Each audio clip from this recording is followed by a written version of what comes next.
Welcome in. It is Big Ten today. Great to have you with us on this Tuesday. Dave Revson, Dave Wanstead, Joshua Perry. Lots to talk about. We've got still processing the games from this weekend. We have 7 conference games this coming weekend as well. We will look ahead to those. We're going to talk about each and every team, all 14 teams. This is ambitious. It's a conference. We're a team. Yes. That's the way it should be. Absolutely. Yeah. Coach, I had to say I really like that pullover. I don't have one quite like it. It's a very good look.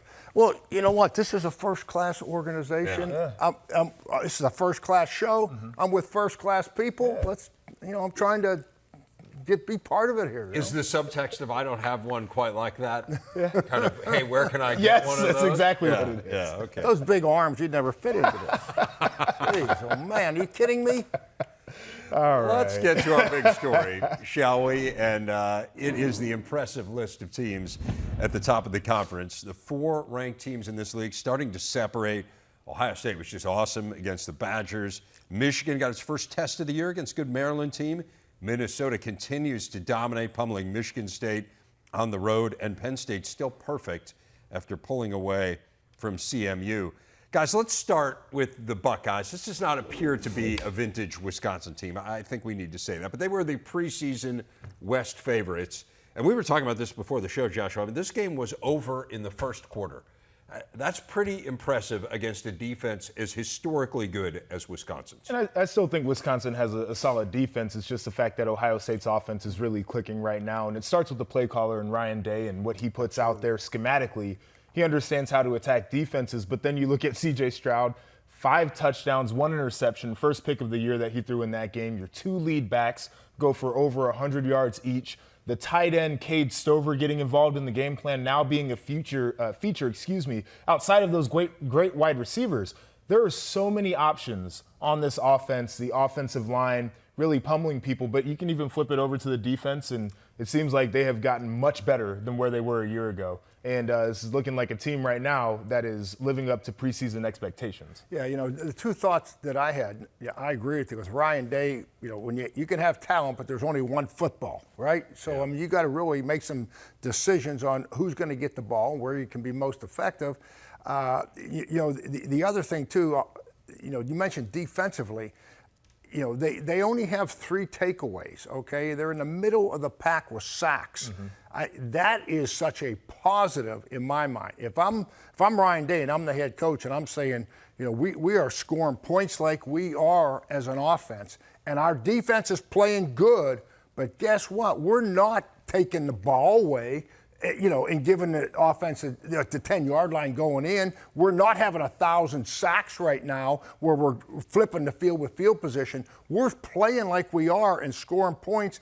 We're doing it offensively. And the defense, it's going to happen. It will happen because it's a younger group. We got a new coordinator. We got a new system. So, I mean, as these guys kind of get their feet up under them a little bit more, all of a sudden, this thing is really going to explode. It's impressive. And I think one of the things that we think about with that defense with Jim Knowles is it is kind of a havoc defense. Right. And it hasn't been a ton of havoc yet. They just played solid defense. I mean, Wisconsin had 96 yards in the first half. Yeah, I mean, that's exactly what it is. You just want to play stout, and at this point in the growth and development of that defense, I think it's a building block, exactly what you said. I don't expect this defense to be a big interception group because they play with man eyes rather than zone eyes, so they can't really see the quarterback. They don't see the football in the air. You want to see more sacks out of them. I certainly do, but as you start to build into it, like one of the things that I looked at going against Braylon Allen, who is a really good running back, what do you do against that guy? And you take out that 75-yarder that he had in garbage time where they had the 2s in. Wisconsin's offense had 117 rush yards outside of that one play. And you can hang your hat on that performance because against Oregon last year, against Michigan last year, and against Utah a year ago, that Ohio State defense, whatever you wanted on the ground, it was there, and that's no longer the case. One thing, too, that I thought would happen a little bit in this game, because Wisconsin's defense is a little bit untraditional, you know what I mean, as far as the 3-down linemen, right? We talk about they're going to bring 4, but you don't know where it's coming from. That's right. Is it the inside backer? Is it the outside backer? That is not an easy defense offensively to get ready for because you're not seeing it every week. And for them to go out there and put up this production and put it up fast against this scheme, wow, that's all I'd say. It's impressive. C.J. Stroud just putting up unbelievable numbers. He has started 16 games in his career. That was the 10th one. He's had 4 or more touchdown passes. It's kind of absurd. Get a chance to see them. You'll be there on the Big Ten Network against Rutgers coming up on Saturday. Michigan got a battle from Maryland, Wani. Now, the Terps are pretty good. I think we all believe the Terps are pretty good, but they were pressed. It was the first time that they were genuinely pressed in a game this year. Obviously, it was a huge step up in the level of competition. Do you look at Michigan any differently than you did a week ago? No, I don't. On this show last week, we talked about, I said this is going to be a great test for Michigan because it's going to be the first time with the new defensive coordinator, Minter, that they're going to face this type of speed, and like they're going to see against Penn State, like they're going to see against Ohio State. So this whole thing, and we used to do that from the standpoint of if we were playing back in the days in Oklahoma or someone had a lot of team speed, right? You try to fabricate that in practice, right? It's not real until you see it. You can't replicate it. So I thought that Michigan did a good job, but at the end of the day, I mean, they win the turnover battle 2-0, right? And that was the difference in that game. I mean, Maryland's got to sit there and say, we could have won this football game, guys, and we are on the right track. And one of those two probably shouldn't have been an interception. Should have been overturned. Well, yeah. Good point. Yep. But that's what I look at is you come up with takeaways as a defense, and I think it's a great point that you bring up about how they have to grow as well with the new play caller on that side of the football, all of the losses that they had personnel-wise, and to bow up and make the plays when you needed to in critical situations says a lot about who they are. And I had mentioned through the first 3 weeks of the season, I didn't learn basically anything about this Michigan team because of who they were playing. And so now some of the things that you learn is they have a defense who is coming along. It's good. It's not where it could be, but they're headed in the right direction. Offensively, you look at J.J. McCarthy, and some people were moaning and groaning about the performance that he had. I mean, he completed 70% of his passes. Like, did he miss a few? Yes. Is he a little bit riskier than what they're used to? Yeah. That's the flip side. Like, you complain that Cade McNamara didn't have that top end. Well, you get a top end guy, and he's going to take his chances. It's a part of why he's really good. He's going to have to mature into a guy who maybe takes less chances, is a lot safer with the football. But the thing that you rely on, and it's the thing that they did really well last year and why I think that they can be successful again this year, running the football. Blake Corum, are you kidding me? The performance that he had, that guy is magnificent. High volume, 30 carries, goes for almost 250 yards on the ground. I mean, the guy is special. And as long as you have somebody who can bring you that production right there, it eats up the clock, it moves the chains, it gives your quarterback some relief, it takes pressure off your defense because they don't have to be on the field as much. That's what was critical about the game for me. Yeah, and with that running game with Blake Corum, now all of a sudden, I don't care who they're playing this week, the first thing that defensive coordinator and the head coach is going to say, I'm going to walk in to Joshua, he's my coordinator, and say, I'm not worried about J.J. McCarthy. Stop the running game. And so what does that do? It's going to make it a lot easier. J.J. is going to get some wide open guys off the play action pass. And the one thing that I thought a year ago that separated the two quarterbacks, and I love McNamara. I mean, I'm a fan of his, but I thought J.J., and we all know his athleticism, right? His ability to run. We haven't really seen the quarterback run package yet. That's coming, folks. I promise you. And I thought we would this week. I thought we would see more, deliberate quarterback runs with him. Maybe they felt like they didn't need it. I don't know, but it's coming at some point. Yeah, I mean, I think I saw 2 of them that looked like they were quarterback run. Yes. But in this game, too, you've got Cade McNamara, who's also, he was in sweats. So you don't want to put your starting quarterback at risk and he gets hit on a big play, and next thing you know, you're kind of digging deep trying to figure out who's going to be that next guy that goes in the football game. But I will say this, going back to last year now, 3 times it's been on tape where J.J. McCarthy has put the football on the ground. And now if I'm a defensive coordinator, I'm watching the tape and I'm saying, this guy's too athletic for me to tell one of my big guys up front to try to chase him around. So if you're on a rush and you got a chance to reach that arm out there and swipe at the football, do it because he's put it on the ground before. So that's another thing that they're going to need to tighten up. And, of course, taking on an Iowa team that absolutely thrives off of turnovers this week. So I really liked the way that this schedule ramped up gradually. When I looked at it in the preseason, obviously, as we knew, the non-conference opponents were bad. But then you get Maryland, a team that you'd think you can handle, but that is going to be pretty good and challenging, and that's the way it played out. And now you have to go to Iowa City, where they've won 5 of their last 6 at home against top 5 teams. So this is not an easy assignment by any stretch. But again, you had some time to figure out your team. What about Penn State? We saw them win that game at Auburn. They come back. Central Michigan was tight for a while. They pull away. They get Northwestern this week, and then the huge game in a couple weeks at Michigan. Is this a team that's good enough to challenge those top 2? I think so. I keep going back to the defense. Everybody's talking about how much their offense has improved and they're running the football with more consistency, and that's helped Sean Clifford out. I agree with all of those things, but you take the football away 4 times in that game. I think they needed to do that. The way their defense was playing, they were giving up yards. But when you stop the drive, you give it back to your offense, that's always a positive. And then you hold Central Michigan under 60% passing. So even though they were moving the football, you look at that number, 55% passing, and you say that's a win, right? Because as quarterbacks and offenses like to grade it, if they're 60 and above, that's a good day for them. So I think this is a good football team. There's plenty of room for them to still continue to improve. But defensively, to me, I think they can keep riding this wave of those guys just coming along. And then all of a sudden, everything is going to meld together at some point, I think. And they'll probably end up shocking a team or two this year. Yeah, Manny Diaz, the defense coordinator, he deserves some credit. I mean, because he's playing a lot of young players, and they're playing at a high level. And yes, are they talented? Absolutely. But you still got to get them lined up and put them in a position where they can be successful and keep them motivated, and everything comes there. But with this team, it's kind of a real unique thing, because you got some of your big-time players on defense, obviously on offense, Singleton, the running backs, both running backs now, that are young kids. And then you got Sean Clifford, who's Joshua's age, right. right? but you know what I mean? So, and I think that's a great mix. I mean, Sean Clifford is still the guy. He's the guy that comes in the huddle, and they're going to be in some stress moments. Every team does at some point in the season. And now you want those younger players in the huddle looking at the guy that's been there and done it. So I think it's a great combination, the way James Franklin has got, some of this.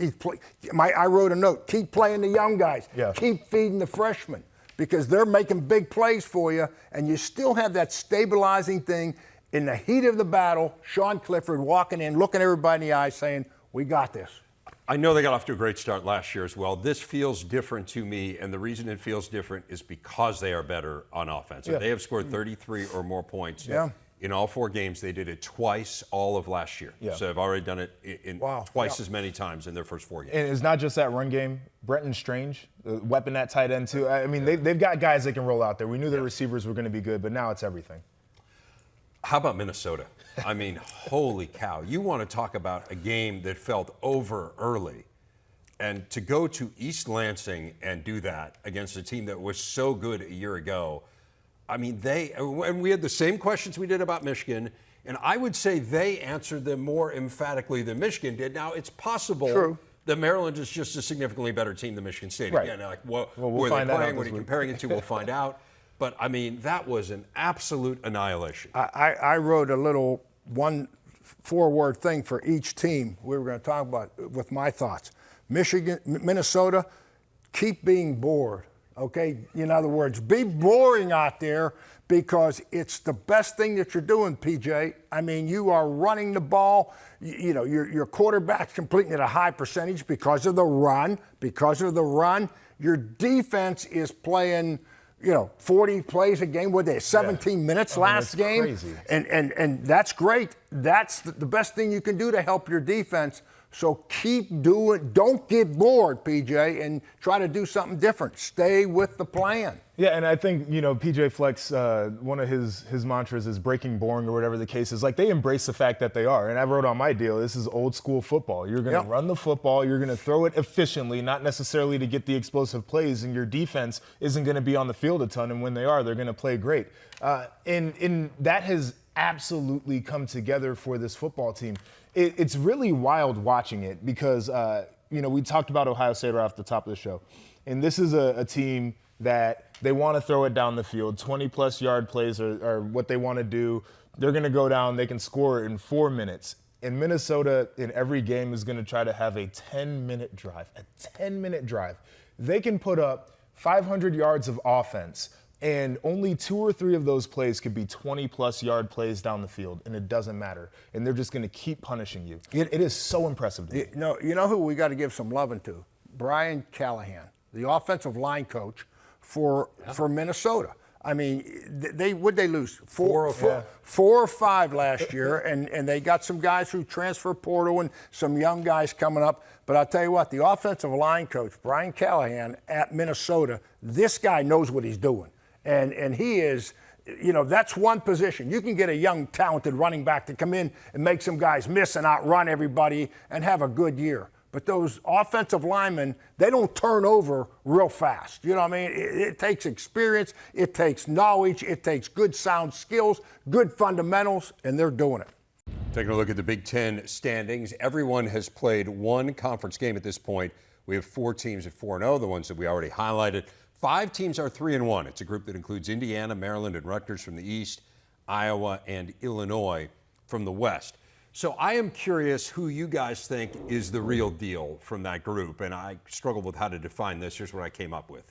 A team that can either challenge to win its division, or you can see having a significant say over who does. In other words, good enough to knock off some of those teams at the top. I think it's a higher bar for the teams on the east side, and that was kind of what I came up with. So that's how I'm defining it. I got you. Can Illinois either win the West or have some say over who does? Absolutely they can. And I think the first step up that ladder to the top is this week, obviously. They got a big one this week, at Wisconsin. I mean, that's going to be the first step. And then in 3 weeks, they've got to go to Minnesota. That's how I see this thing kind of unfolding. But I'll tell you what, if you look at this Illinois football team from top to bottom, yes, Chase Brown, we all know that they are running the football as well as anybody in the country, not in the West, not in the Big Ten, as good as anybody. The defense is playing at a higher level than I thought. I mean, I don't know where. I mean, they have done a fantastic job down there, defensive coaches, of putting these players in position. I mean, they're coming up with sacks, tackles for losses, turnovers. I mean, they're doing the things defensively that gives your team a chance to win every week. But I think the secret to this team is the quarterback, Tommy DeVito. I'm telling you, I said this before last week's game, and he went out there and threw 3 touchdowns. This guy is not a game manager. I mean, in my mind, I look at him as a quarterback that if they're down a score with 3 minutes to go, he is capable of taking your team and putting the ball in the end zone. So I think with the addition of DeVito at quarterback, this team is a contender. I really believe that. Yeah, I mean, they could win on Saturday. I totally think that's going to be a competitive game, and they've had Minnesota's number the last couple of years, it feels like, too. So, right. This is a team that can challenge. I'm totally with you, Wani. Yep. Lead the nation in pass efficiency defense. Yeah. Pretty remarkable. They've given up 32 points through 4 games. That's their fewest since 1950. Joshua, where are you on Iowa? Well, you look at Iowa and you start with the defense for the positives, and that group, it blows my mind every time you watch them because it is a defense that forces offenses to be extremely patient, to be extremely mature, and to always make the right decisions. And anytime you decide as an offense that you want to get greedy or you get careless with the football, they punish you. They make you pay. And it's not just the fact that they take it away, but they score on defense as well, like we saw this past Saturday. So from that standpoint, they can make a lot of games really uncomfortable for a bunch of teams. Flip it to the other side on offense. Still got a long way to go before that's an offense that really scares you. But you have to think that if they can get the ball on a short field enough times that the offense can move it and put some points up. So do I think they're going to challenge for the West this year? I don't think so. Do I think that they could knock off a team that's going to challenge for the West this year? I absolutely believe that. Yeah, defense, everybody's on the same page. Offensively, though, I always thought to win a championship, you got to be able to do something really good. You know what I mean? And traditionally, Iowa's been able to run the ball as good as anybody in the Big Ten. Right now they're struggling running it and throwing it. So I think I think they're going to have a heck of a good team. Can they win the West? I think they've got to improve. We're going to learn a lot here these next few games, right? This Michigan game lines up great for them, just given their history of these top 5 home upsets. But then Michigan, Illinois, Ohio State, next 3 games. So we will understand how they stack up against the best of the best, and then how they stack up against some of these other teams, another team that may have a shot at winning it or challenging for the West. The one thing they do have, and you can't, is they've got a head coach that's won big before, and they've got a program that expects to win. And that means something in these games. It is fair to say he knows what he's doing. How about Maryland? Where are you on Maryland? Wow. Again, can they win the East? I mean, I don't know, but can they beat one of those top teams? Heck yeah, they can. I mean, I'm a fan of Maryland's. And I was more impressed coming out of that game with Michigan. I mean, I really was. I mean, a couple turnovers, that thing could have gone the other way. I mean, they are capable with Hemby of running the ball and scoring touchdowns. We know they're capable with Leah of throwing it. And defensively is probably the one thing right now that they have to keep grinding on, because they're not going to have the lead. You know, when you got a high-scoring team, and I've been fortunate to be coaching defense on some of those teams in the past, like at Miami, we would be up, and now we had this team one-dimensional. We were coming after you. But when we got up against the teams like Maryland did, you know, with Michigan, that we're not going to have the big lead. And now we've got to play all phases of defense, run, pass, all situations. That's where sometimes if you have a few holes, they can show up a little bit. And I think that's what happened to Maryland a little bit against Michigan. Now they know. Now we talk about what did Michigan find out about themselves? What do we know? Well, I think Maryland now, they're sitting down there saying, hey, guess what? Coach Luxie's saying, now we know more about our team too. Yeah, I mean, you know, you can't rewrite the games, but you sit there and ask the question, if Maryland can field that opening kickoff, what does that game look like? It's probably a lot stickier. And so that goes to show you that they're in a position where might be able to steal one against the Penn State down the line. Feels like Ohio State's going to be really tough to beat, but if you make the game ugly and you can maybe match points, because we know their offense can go down there and score, like, yeah, this is a team that's going to scare a lot of these top teams this year. I totally believe that. Just to measure their progress, that was their first road loss by a single-digit margin against a ranked conference opponent since 2011 when they're in the ACC against Georgia Tech. So again, are we incrementally getting better if you're Maryland? Absolutely. Absolutely. I think you can make the case they are.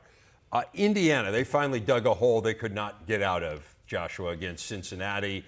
They had kind of lived on the margins here and had gotten away with it for the first 3 games.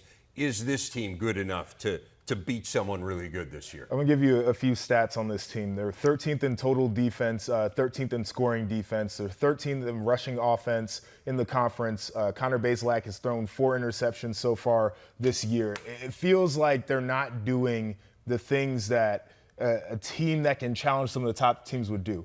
Defense has to tighten up, and that's both in yardage and also what they're putting up on the scoreboard. Your quarterback has to take care of the football better, and some of these quarterbacks out here, I think as they see more challenges, their interception numbers are going to go up too. I think some of the early games allow them to go out without much challenge, but certainly need to take care of the football better.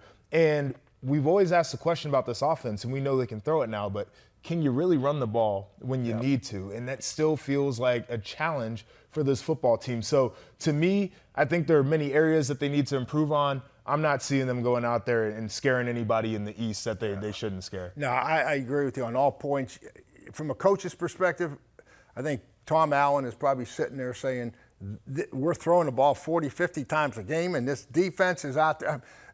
This is not who I am. This is not the DNA of the program that I won here when they had success of running the ball, a little bit of play action, and playing great defense. So whether they can turn that around, that's tough to do at this point in the season. They ran 100 plays. It's a lot of plays. It is. Coach, You only picked up 3 yards per play. Well, so that's tough. That's tough. It is really hard. This is a game they got to get this week, in my mind, Nebraska, because whether or not you're going to compete at the top of the league, and again, I don't think you guys think they will, making a bowl is realistic when you look at their schedule. Absolutely. And this is one of those games when you're trying to count to 6, you got to get. What about Greg Schiano and Rutgers?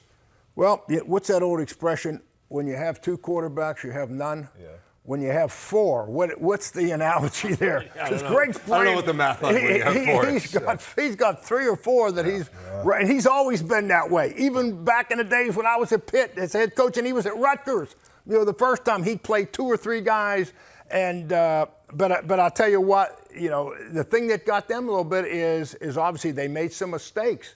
And 2 of Iowa's scores last week were off of turnovers. Yep. Greg Schiano's teams are not going to be fancy, but they're going to be able to somewhat run the ball. Last week was as tough as they're going to see all year against Iowa's defense.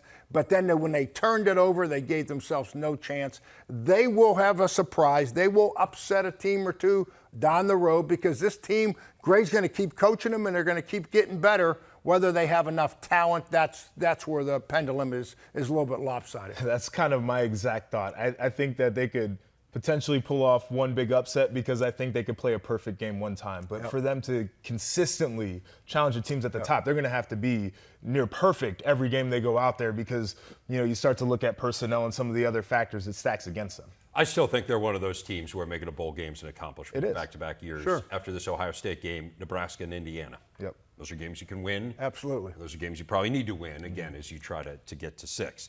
Well, time for our big stat, and the Big Ten is also the best running back conference in the country. How about this? 5 of the top 10 rushers in the nation, including the top 2, play in this league. For some perspective, consider this. No other conference has more than 1 back in the top 10. The Big Ten's got 5. Interested to get your take on these guys. Joshua, let's start with you. Chase Brown has gone, in my mind, from very good to great this year. Yeah, and I had doubts about him coming into the season, too, just on what he could be at the top level. So he's proven me wrong and a lot of other people out there. Story about him, we went to campus on the bus tour, and we got done interviewing players, and he grabbed Howard and started talking his ear off, just asking him questions about how he managed reps and how he managed his body and what he did to stay fresh throughout the season, how he helped other people on the team. And so he's talking to somebody who was a legend at that school, trying to get the knowledge so he can go out there and have the best season he possibly can. So it starts there for him. But this is a guy who is patient with the football, but extremely sudden when he needs to, and he's a very physical runner. So to see him go out here and have the success he has is not a surprise to me. And this isn't an offense that's got a bunch of guys who are just blowing dudes off the ball either. They're an offense that creates movement by their movement, not necessarily by moving guys physically. Right. And so he has to understand where these plays are supposed to hit and develop. And he certainly does. And it's just been explosive. It's been fun to watch. Yeah, these running backs, and I've been very, very blessed to be around a few good ones. Dorsett, Emmitt Smith, I had Ricky Williams, LaShawn McCoy. With great running backs, they do things that you don't coach, okay? And so I would tell all the coaches out there, make sure they get off the bus. We're playing. No, I used to tell my running back coach that, okay, who's now coaching for the Bears. Make sure he gets off the bus, and we're good. But we're playing Notre Dame. It's the longest game in the history of Notre Dame football. We're in our 4th overtime.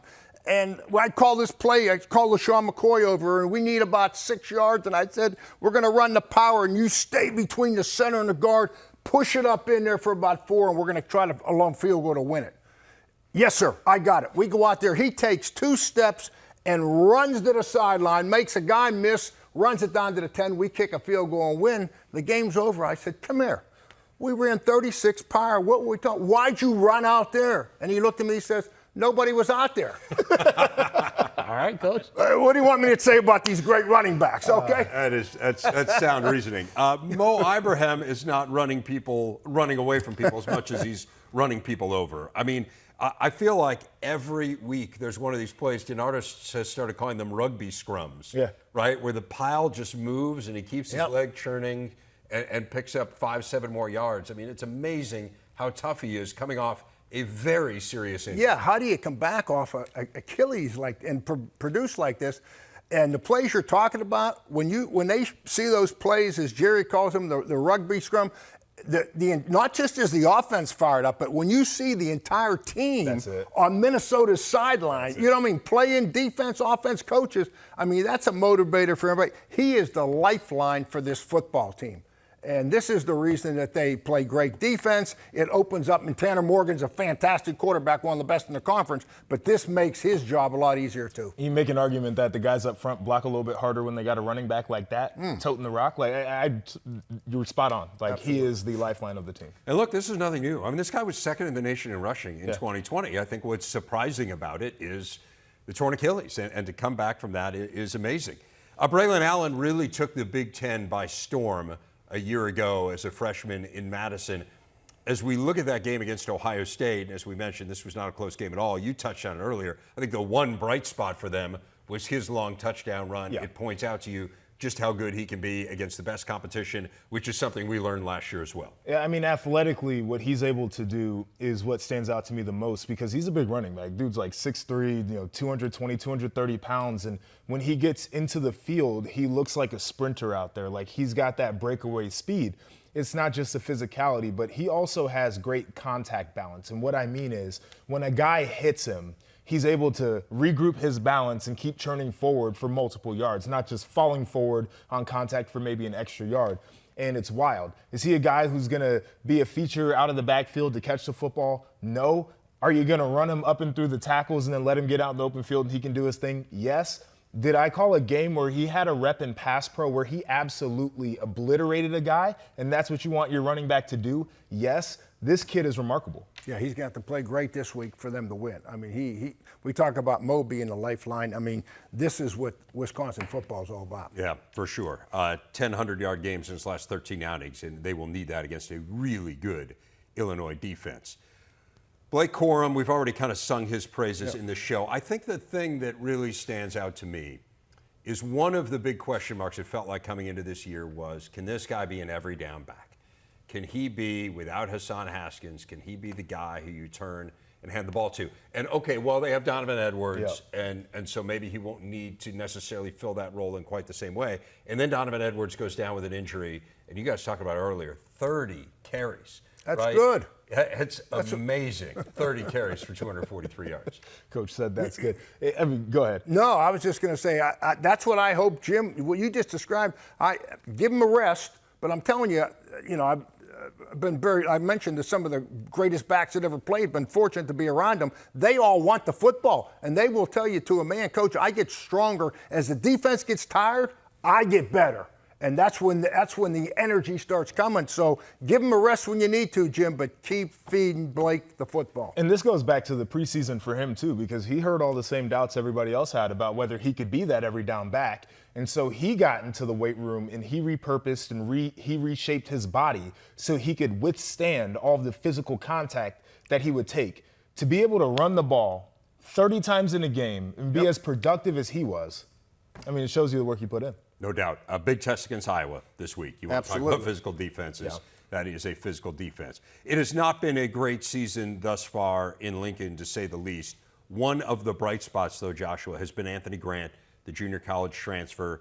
Had the tough game against Oklahoma, but before that had been over 100 yards every game. Well, what do you see there? What makes him so good? Yeah, the footwork stands out to me. He's got the best jump cut out of any of the backs that I've really watched closely this year in the Big Ten. So he sees the gap close. He's able to use his footwork to kind of bounce it out to the outside. And then once he gets into the open field, he's got a sprinter stride. But he's also a pretty violent runner, too. Here's a guy who's not really getting knocked back on tackles. And that's one of the things you always evaluate with running backs as well. And kind of with where this team is at right now, he's a dude where maybe it's a 2-yard run for other backs. He could turn it into 10, and that's what you need out of him right now for Nebraska. Yeah, and it's a tough hill, too. I mean, transfers in, they got a new offensive coordinator, Mark Whipple, new system, your coach gets fired. I mean, there's all these things that makes his job a little bit tougher. So, hey, hats off to him. He's doing a great job. Bigger challenge, too, going forward, because A.J. Allen's out for the year, the freshman who had really spelled him nicely, and you could see why they were so high on him. So there's going to be a lot on Anthony Grant here going forward. Included in those games, a couple teams that are at 500 or worse. There's a handful of those teams in the Big Ten. So our mission here is to fix the problems, to fix one thing with each one of those teams that at least could somewhat get them back on track. Joshua, we're going to start with you and Wisconsin. Yeah, I mean, it goes back to the offense for me, and it feels like a little bit of a lazy answer because you can point to their defensive performance against Ohio State and probably say regardless of how good their offense was, that game was going to be out of reach. But their defense has done most of the work this year. And so when you look, the question that I ask is, how can you be more explosive down the field? Mm-hmm. So does that look like play action shots with double moves out there? Does that look like schemed up routes where maybe you've got different exchanges off the line of scrimmage to try to free up a wide receiver? Do you use your running backs out of the backfield a little bit more, maybe to just get them into space?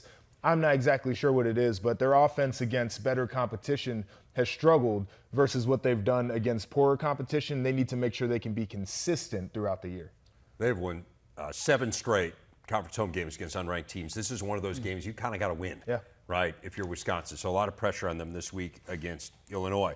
The easy answer for Michigan State is defense, but I know you don't necessarily want to take the easy road there. I don't. I mean, I just look back to last year and what helped their defense last year, what helped Peyton Thorne last year. It was that running game, and I know we don't have Kenneth Walker III. I get that. But sometimes it's not how many yards you run for, it's how many times you do it. And I think they got to come back and get committed to the run, and that's got to be a point of emphasis because Peyton Thorne, there's too much on this kid. He turned it over last week, trying to run him on an option play a little bit. He throws a couple picks. You know, I mean, he's an excellent quarterback. He was fantastic last year, but he's not a 40 or 50 pass a game guy. That's just, you know what I mean? So you got to help him out a little bit. Well, it's hard to commit when you can't get enough drives and when you're playing from behind, too. So it's a double edge here. They're in a tough spot. Last 2 games, they've run for 80 yards. Yeah. So, yeah, I mean, to your point, you got to figure out a way to get some sort of run game going. We know part of it has been they've been down big early on, and so they've been playing catch-up. Purdue, hey, speaking of running the ball, Purdue actually ran for more yards against FAU than they threw for. Obviously, that a lot of function of Aiden O'Connell's injury. They got a game that could have gone either way in that FAU game. Now, they had lost some games that were kind of toss-up games as well, but there was a lot of hype around this team coming into the year. They're 2-2. What does Purdue need to do to challenge in the West? They need a bigger defensive playbook. And I love the way that Ron English has gotten this defense to where it's at, where it's aggressive and guys are playing confidently.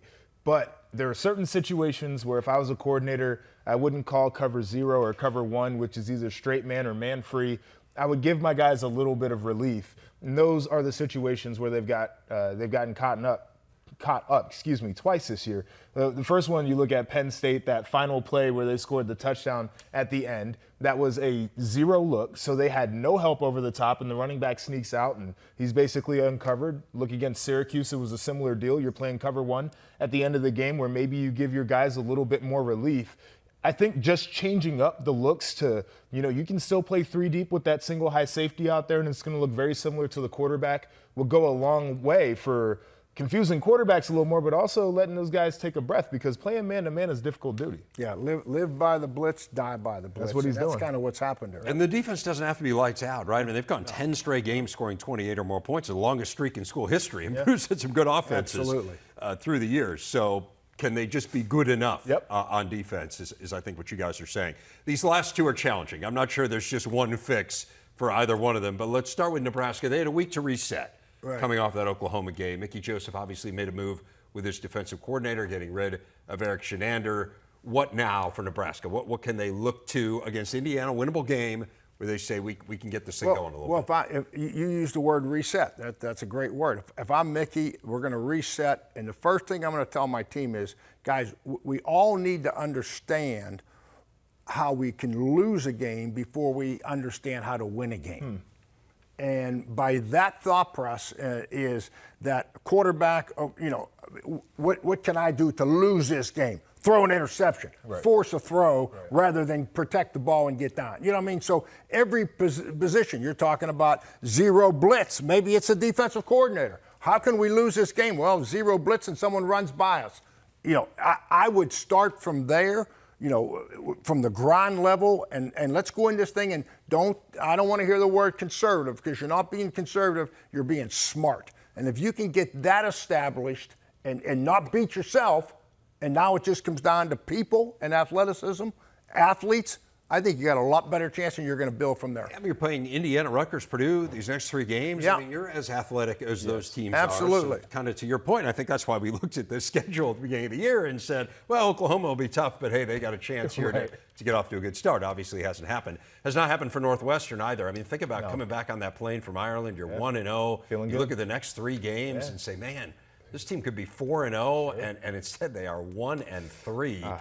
What do you do here, Joshua? I think it's a turnover game on both sides. Offensively, they've given the football away 10 times, which is the most in the conference so far. That is a rough number that you can't get behind. Defensively, they've gotten it back 5 times, which isn't a bad number, but you got to find a way to increase that because as you look at the numbers on their defense, have they gotten better this year? Yes. Are they still not a great defense? That's the case too. So you have to find ways to create edges in games. So if I am coaching that defense, every time you're the second person into a ball carrier, you're getting a hit on the ball. You are trying to knock the ball out every time because the odds are the more shots that you get it, the more times it's going to come out. As an offense, like quarterback, you got to eat the ball. If you're getting hit, just eat it. It's better than giving it away to the other team. And these running backs, doing that second man in, get a hit on the ball, in practice is going to help the running backs protect the football too. That's going to be their key because they're not a good enough team to give the football away and to win games. Had 2 fumbles from their top wide receiver in that game on Saturday, and then on top of that, they had 2 punts blocked, 1 blocked, and 1 deflected. I mean, there's just nothing they can really hang their hat on. It's Offense, tough. defense, special teams, it's been challenging for sure.